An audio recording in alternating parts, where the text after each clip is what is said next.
It's about time, isn't it, that Yang Tengbo was named.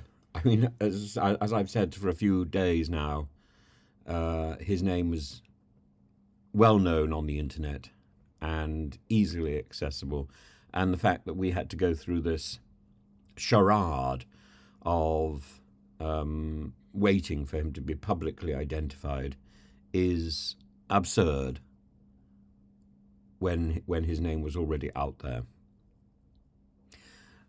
But I think the whole story and Farage's involvement in the story and his desperation to be seen as the person leading the debate, there are other debates that Farage could be leading. He could be leading the anti-bullying debate, but instead he lags behind and he sets an appalling example. His refusal, for example, to take Parliament's anti-bullying course, which he brands as too woke. This is a shocking example of poor leadership. Maybe it's not surprising for a man who's built his political career railing against any attempt to tame what he considers the rugged masculinity of the workplace. But his testosterone has taken a turn for the worst. Farage's refusal is a symbolic rejection of the culture change Parliament has been dragging itself towards since the Me Too era. He seems to be signalling that the rules are for others, those less confident in their inherent rightness, perhaps. Well, that means the party he leads should be perfect, should be emblazoned in light, setting an example for others. But it isn't the case, is it?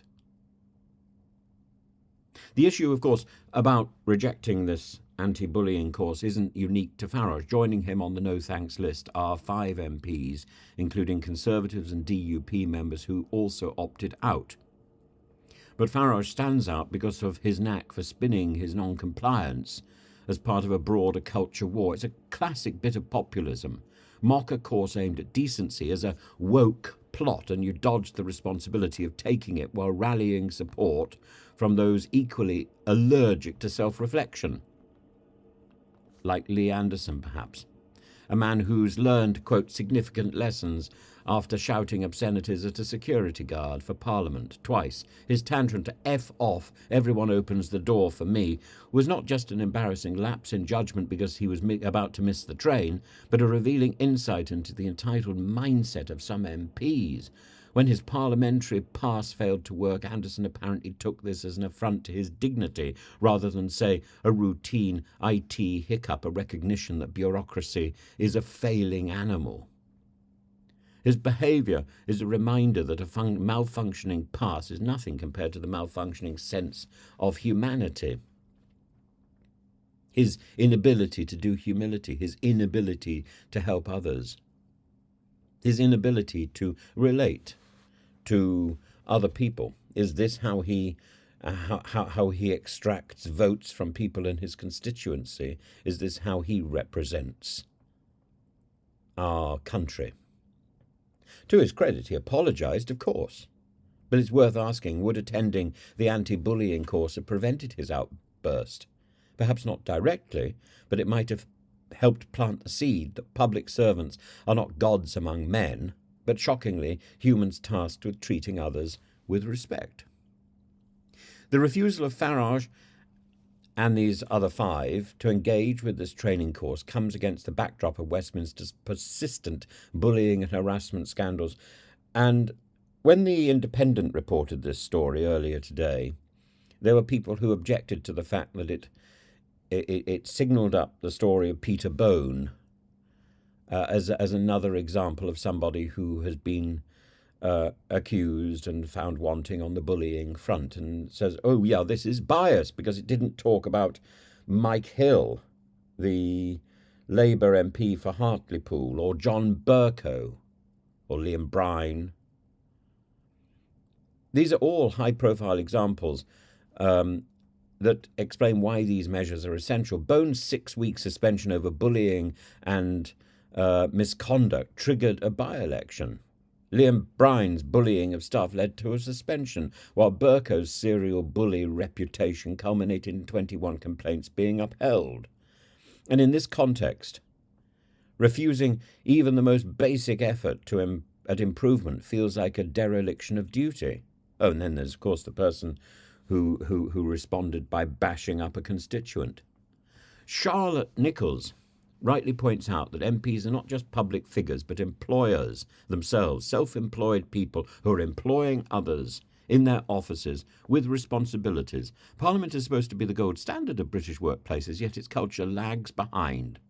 And Farage's stance exemplifies a broader issue, the resistance to meaningful change from those who see such initiatives as attacks on their personal freedoms rather than as safeguards for others. Meanwhile, Anderson's apology, while welcome, doesn't erase the fact that his behaviour underscores the need for these courses. They might not fix everything, but they represent Parliament's attempt to ensure MPs treat their positions as privilege rather than free passes to bad behaviour. Farage's dismissal of the anti-bullying course as woke speaks volumes. It suggests he views respect as an optional extra and training as beneath him. But isn't it ironic that in refusing to attend, he reinforces the very need for such programmes? Perhaps Farage doesn't think the course is valuable because, as some might claim, he already knows how to treat people fairly. Then again, if that's true, why not take it and set an example? If that's true, why would any member of his own particular party transgress? If that's true, he should be leading the angels in Parliament, but he's not, is he? He's not. The anti-bullying course isn't a cure-all, but it's a step in the right direction, a statement that abusive behaviour won't be tolerated. When high-profile figures like Farage and Anderson flout or dismiss these efforts, it sends a dangerous message that power, not respect, is what truly matters in Westminster. For a Parliament trying to clean up its act, it isn't just disappointing that senior leaders of major parties, even if they've only got 5 members sitting in the party, they still accrued an enormous popular vote. For what? For somebody who snubs the principles on which Parliament wishes to act, wishes to behave. It's demoralising. And for the public, it's another reason to wonder why these people elected to lead can't lead by example, and why the people that they lead fail so abysmally.